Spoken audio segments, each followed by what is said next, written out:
황당한 사건 아마 다들 들으셨을 겁니다.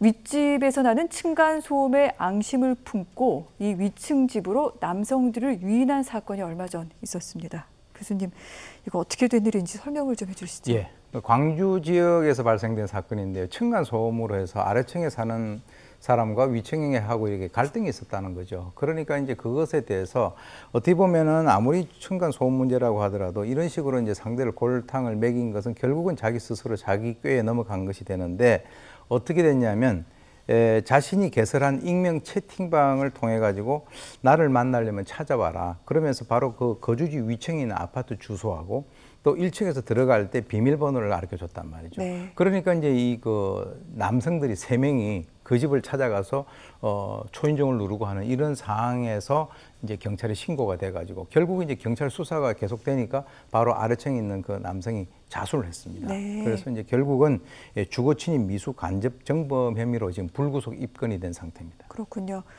자, 이렇게 유인한 남성이 이제 처벌을 받을 것으로 보이는데 아마 시청자분들께서도 궁금하신 내용일 겁니다.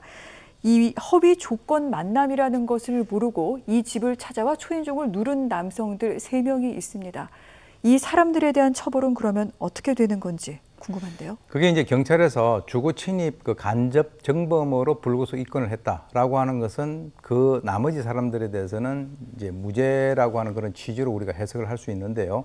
이 간접 정범이라고 하는 것은 형사 책임이 없는 예를 들어서 미성년자들이라든가 또는 고의가 없는 그런 사람들을 도구로 해서 범행을 실시하도록 만드는 그런 상황이 되는 거죠. 그렇기 때문에 그 사람 말만 듣고 초인종을 누른 사람들은 범죄 고의가 없는 사람이 된다라고 하는 것을 가정을 두고 있습니다. 그래서 결국 이제 어떤 것이 있냐면 지난달 4일 지난달 4일인데 강간 상황극을 만들었어요.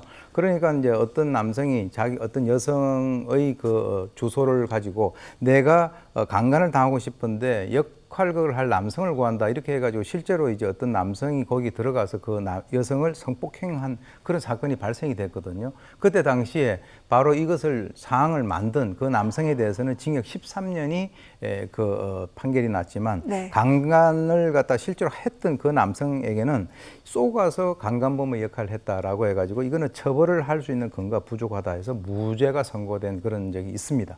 그렇기 때문에 지금 현재 그 이 3사람이 그 소식을 듣고 가서 초인종을 눌렀다라고 하는 그 사실만 가지고 지금은 이제 처벌을 아예 하지 않겠다라고 하는 이제 경찰의 의지가 바로 주거 침입에 관련된 간접 정범의 혐의로 불구속 입건을 했다라고 하는 것이 바로 그러한 의미로 우리가 해석을 할 수가 있겠습니다. 판례를 짚어봤을 때 처벌받지 않을 가능성이 높아 보이는데 교수님, 한 가지 그렇다면 사실 범죄라는 차원에서 이 남성 3사람 사실은 자신들이 범죄의 피해자가 될 수도 있는 것 아닙니까?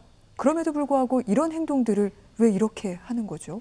글쎄요, 최초에 이제 알려지기로는 미성년자 조건 만남이다 이렇게 그러니까요. 얘기가 됐었었는데 네. 실제로는 뭐 그런 목적으로 방문한 것은 아닌 것으로 이제 밝혀졌다라고 하는 보도가 있었고, 그러니까 실제로 어떤 거냐면 어떤 여성이 내가 어떤 남성하고 나는 그 사귀고 싶다라고 하는 그런 의사 표시를 했기 때문에 자기는 그 얘기를 듣고 거기 갔을 뿐이다라고 이런 식으로 이제 변명을 할 수 있는 그런 가능성이 상당히 높기 때문에 도덕적으로는 비난을 받을 수 있는 그런 상황이긴 충분한데 그것이 법적으로는 이 사람들을 처벌할 수 있는 그런 근거가 상당히 미약하다 이렇게 볼 수 있겠습니다. 네.